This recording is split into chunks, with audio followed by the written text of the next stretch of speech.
Is this thing on? Hello? Hello? Oh, yeah. Hi, everybody. It's your old pal, Robert. At it again. It's, a new year. New me. New everybody. We survived 2020. There's no Godzilla in the sky, no Cybermen walking around the streets, and no Daleks. Unfortunately, I can't say the same thing about Doctor Who universe, because Revolution of the Daleks just came out, and here's what I thought. It wasn't too bad. I'm not even joking. It's not too bad. I'm surprised. I'm as surprised as you are. Revolution of the Daleks isn't actually a great story. I know. After the Timeless Children, I guess a piece of shit would have been great. Am I going mad? Or was it a bad... Or did I just see a great story? Okay. So let's start off with the Daleks. We had another mini Dalek Civil War, which is great. I love the Daleks fighting each other, destroying it. It's always cool to see that. I remember that from Into the Dalek, with the Daleks killing. And we also had Daleks doing the most insidious plan ever. They used Trump stand-in, Orange Man stand-in, to be and take over all the security drones, and they exterminated so many people. It was so cool. And plus the way they were defeated, the SS Daleks were defeated. That was so cool and so inventive. Nobody has thought of using a TARDIS as a weapon, but that's actually creative. I gotta give Chibnall some props here, because that was actually kind of a cool thing, wasn't it? I don't need this light on. I'm using my new camera that I got for Christmas. Well, not camera per se, but yeah, you can see me in all my HD glory, 12, 4K, whatever. But yes, it wasn't a bad story. It was a good story, and that's what I was hoping for. Not to fuck it up. And they don't. And they totally redeemed themselves. Good Lord, we needed a redemption arc after the Timeless Children. I swore not to review that story. I'm not even going to get season 12. There's a couple episodes there, but I can watch them on iPlayer. Why would I want to own the physical copy when I can watch it on iPlayer? It doesn't deserve to be in my collection. Hell, I even got series 8, which has Darkwater, which has the controversial idea that the dead are alive and can feel everything that happens to them when they're dead. And yes, that's kind of distasteful and of course new, but the fact is, this was a good return to form for Doctor Who. This actually made the Daleks feel threatening and powerful, and we had a bit of it's sort of a fourth chapter in the Remembrance, Revolution, Resurrection of the Daleks saga, isn't it? Because there's two Dalek factions, and they both hate each other because one's impure. So yeah, it kind of follows up on that, but there's not enough of it, and we don't see the special weapons Dalek. And the new Dalek design, I don't mind. I said I hated it. I thought it was terrible, but when directed properly, and I have to credit the director, some of the shots look visually stunning, especially the first time we see the TARDIS landing into Graham and Ryan's house. It looked visually stunning. It was one of the best shots in all of Doctor Who, period. So I have to give credit where credit's due. That was so cool. The Doctor should have been in prison more often.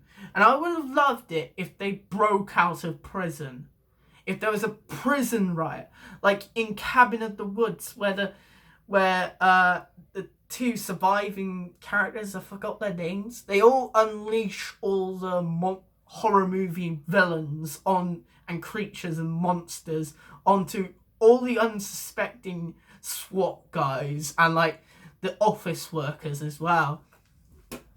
That was cool in that scene, but they didn't do that. But we did see the Sycorax, the Ood, the Silence, and the Pating, I guess. I never got the Pating. It's sort of like Baby Yoda, isn't it? The Pating. People like it because it's like cute. I'm not really a big fan of cute things because some of them look very disturbing. Or some of them just... But this one was meant to be disturbing and cute, but it doesn't come across as disturbing. It just comes across as a pathetic thing. It's not really terrifying when you look at it. But yeah, it's only just a small cameo. I'll let them off. We also had the Weeping Angel, and it was nice to see the Weeping Angels again, and they actually were terrifying. Also, they did a reference to Alien, which was actually pretty cool, where one of the Daleks grabs hold of Captain Jack's face, and I thought, wait, are they going to kill off Captain Jack and have him come back again and have like a little chest burster? Nah, they wouldn't do that. They wouldn't do that for Doctor Who. That would probably be a bit too gory for Doctor Who, but I liked the reference anyway. But yeah, I liked the Daleks' plan.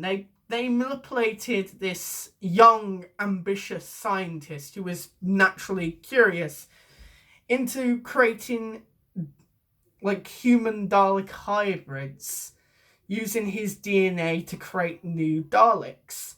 And then they took over the world and started exterminating people. And yeah, of course, you got the social comment, typical social comment, like riots and like people.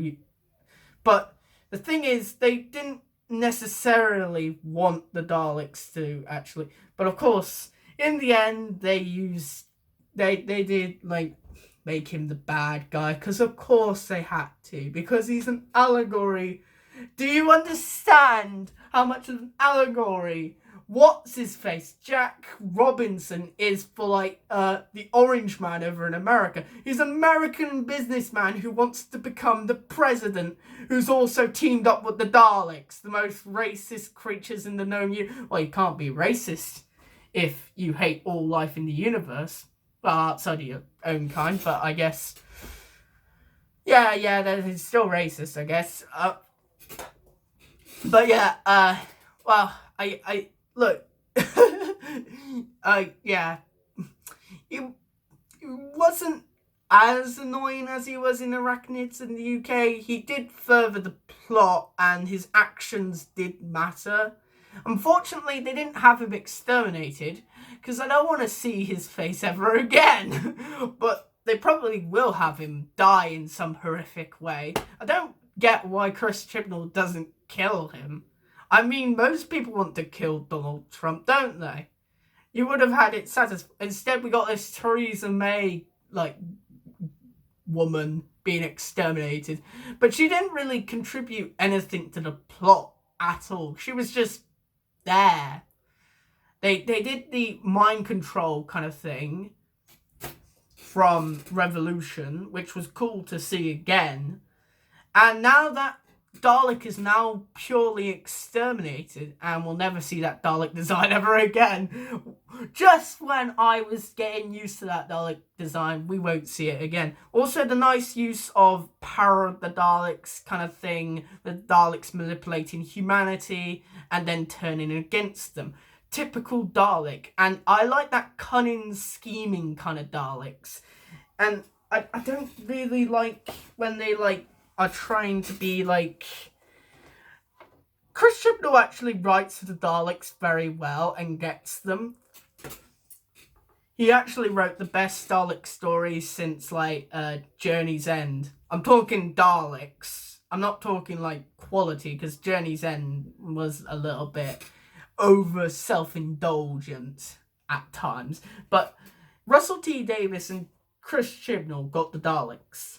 Okay, both of them don't really get the Cybermen that well, and like Russell T Davies has all the Cybermen being killed by the Daleks, and like the Cybermen not landing a single shot on one of the cultist Skaro, and also like Chris Chibnall just made the Cybermen into like, well, robots basically, and underutilized what he had, the good thing he had with Ashad, the partially converted Cyberman. Because he's partially converted, he's not lonely. He's not the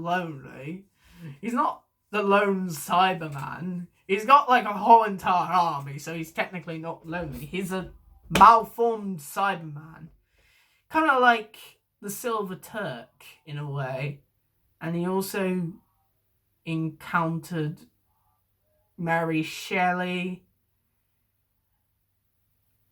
on the night, and the Doctor met Mary Shelley on the night she wrote Frankenstein, and there was some weird goings on and like supernatural phenomenon and like a dead like Frankenstein kind of thing. The story shows the inspiration for Frankenstein.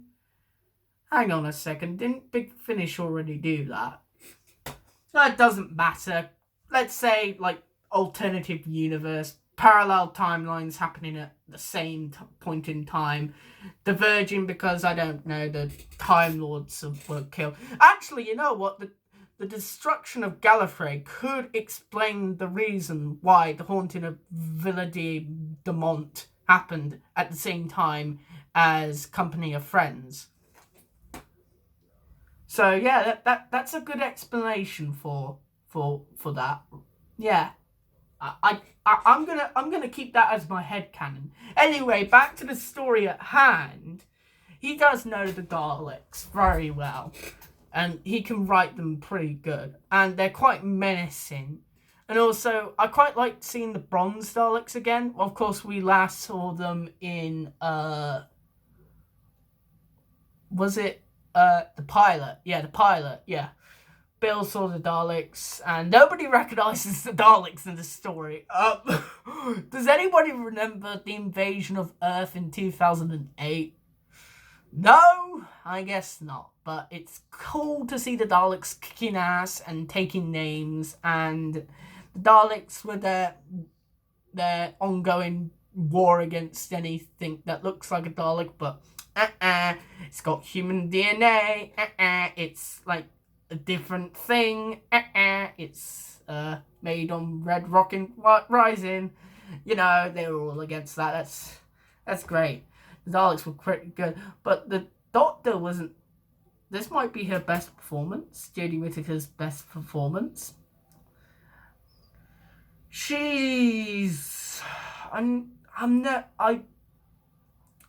Even in season 12, they tried to like make her like more fleshed out and more human, and most of this is to do with the fact that the Doctor could have gone anytime, come back at any time, and she didn't come back, and Ryan, Yaz, and Graham had to wait 10 months till the Doctor came back, and I have to say, it kind of hit me. It actually made me feel something that wasn't anger, so I have to congratulate it. It made me feel like I was watching good Doctor Who once more. Like, this is more like Demons of the Punjab and like Rosa and like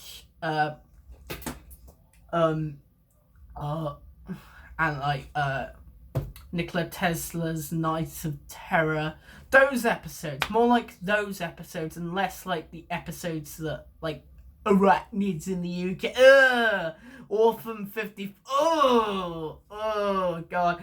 The Saranga Crunch. Oh god. The Ghost Monument. Oh, Fugitive to June was alright. And of course, this is I have to say, this isn't a bad episode. I quite liked Graham's performance. The leaving at the end, the speech he made, and also Ryan Tosman Cole, I gotta hand it to you, bruh.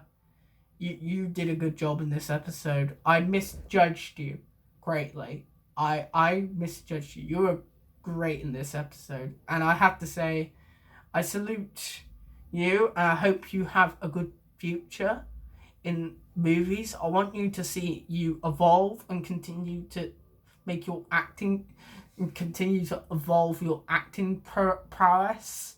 And yeah, I just want to see you, but you leaving the bit with like what's her face? Oh god. Oh, she was in the first episode, wasn't she? But yeah, the bit where she turned into a force ghost to say goodbye to Graham and Ryan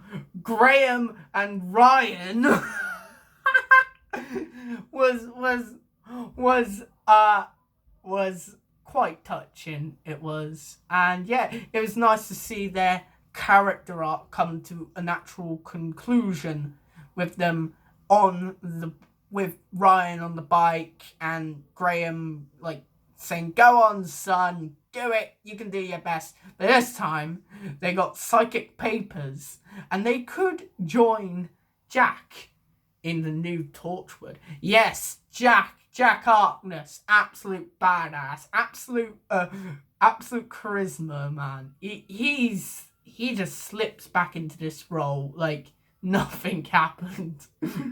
I'm so glad they brought him back because he elevates this episode so much. He's just so full of charm, and every line of dialogue he says is not too bad. Chris Chibnall gets this character and then understands what people like about this character. And Lord knows I miss him, and I want to see him with Capaldi or like Smith. And it just goes to show that like Moffat wasn't really too keen with playing with Russell T Davis's toys. That's why he made the Paradigm Daleks and like the Iron Man Daleks, the ones that really, I don't like those Daleks I don't like the Paradigm Daleks. They could have been cool, but these new Daleks are a little bit more menacing. Yeah, the Doctor was and their band, and it's a good thing that the Doctor and Jack had a sizable amount of screen time together, because I didn't see Jack and the Doctor together, and Jack is the one who breaks her out of prison. And the prison break should have been more exciting with like all the monsters, as I said, like the cabin of the woods. But yeah, Jack is just cool, and also the banter between everybody. He just works well with everybody, and I thought he was cool, and he got to do some cool shit. He even got to exterminate a Dalek mutant. Well, not exterminate, kill a Dalek mutant.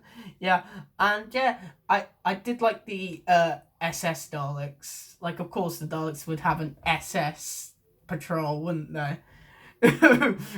they had a bit of a different design to the normal Daleks, but unfortunately they didn't have a new Supreme Dalek on the ship, because the Dalek like in charge looked exactly the same as every other Dalek. They should have had like a black and silver Dalek design, and that would have looked really cool. Like the Supreme Dalek from Journey's, a black and silver Supreme Dalek from Journey's End and the Stolen Earth. That would have been cool. I would have wanted that as a toy. I think any child would have wanted that as a toy. Because I remember when I was a kid, I loved my Supreme Dalek action figure from the Stolen Earth. And also it would have been a reference to the Supreme Dalek from Remembrance of the Daleks, because that was black and silver as well. But nah, we got like normal Daleks. It's alright to see normal Daleks. Know that the bronze Daleks aren't going away. But I would like to have an update to the normal Dalek design, because that would be cool to see a new Dalek design for the whole entire Dalek army. Not just surveillance drones or makeshift reconnaissance Daleks, or SS Daleks, but a new Dalek design for all of them. And yeah, it was an hour long, didn't feel an hour long. That went very quickly, and yeah, it was brilliantly paced. The dialogue was great. The cinematography was great. Yeah, yeah. My only gripe is that there wasn't any cool prison break, and also like what's his face, but he did show some remorse for human life. Even though, of course, he acted like you know who, because of course he had to, because he's like a stand-in.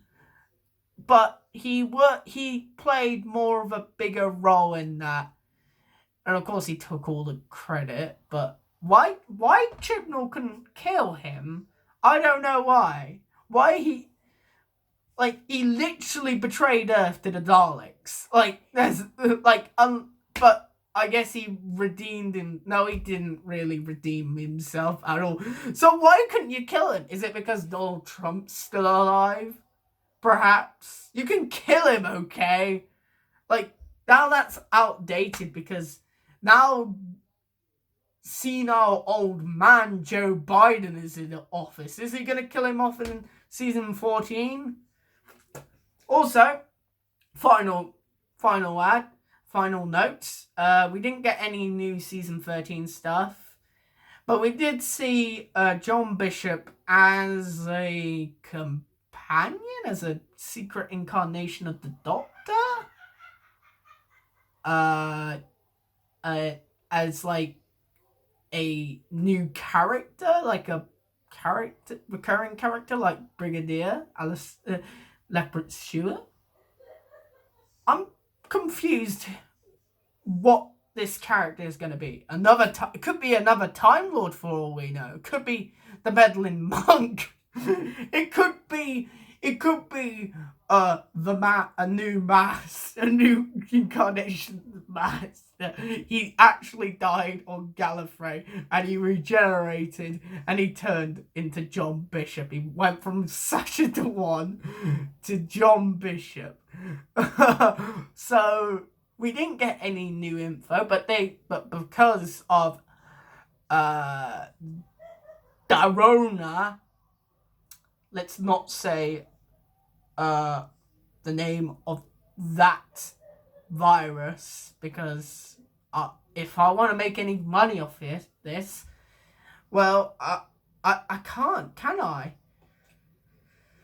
Because like for some reason it's because it's a national pandemic, isn't it? And we're back in tier 3 and tier 4, so we're practically in lockdown.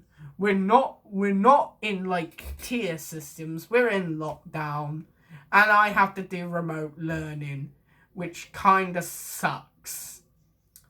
Not a great way to start the new year in tier 3, not being able to go out of your home, and you're basically under prison arrest because you might spread Corona. You know what I mean. So, yeah, I would give this episode a good 7 out of 10. Not too bad. Pretty good. Like, I'm actually impressed. They actually managed to make a great episode. That is better than most of season 12 and season 11. Which is all that I could have asked for, really. And yeah, I might be I'm cautiously optimistic for the future of 2020 and for the future of Doctor Who.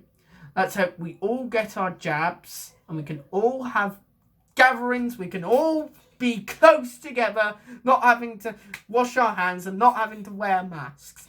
That is our goal by the end of the year. So you do your part, get a vaccine, stay indoors until you get a vaccine, and once everybody's got a vaccine, we can all be together and hold hands and hug, and I can be with my girlfriend, and I can all the adults in the audience. If there's any children in the audience, ask them what that's about. Go ask your parents; they'll tell you. So that's pretty much it. I hope to see you all. Have a great 2021. And I hope you get what you want and stick to your New Year's resolutions, and let's hope this year, or have faith in this year, and make yourself a better person, because I care about you guys. I don't know you personally, but it's sad when we get like suicidal people, and I've had some thoughts in the past of killing myself. We all have. We're all struggling. We're all going through depression, and we should really see that we're all going through the same thing, instead of trying to tell other people to go fuck themselves by going out and not wearing a mask.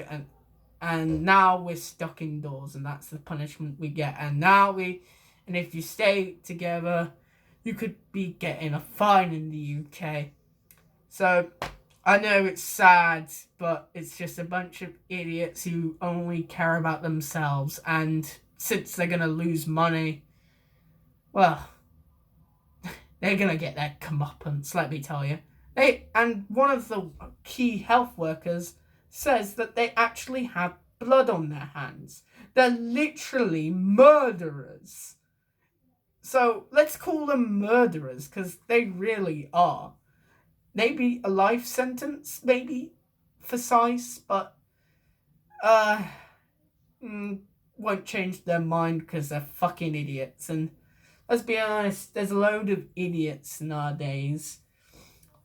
Doesn't matter if you're like left or right, you can clearly see that stupidity transcends the barriers of political compasses. Anybody can be stupid. Have you seen Twitter? They cancel people for everything, okay?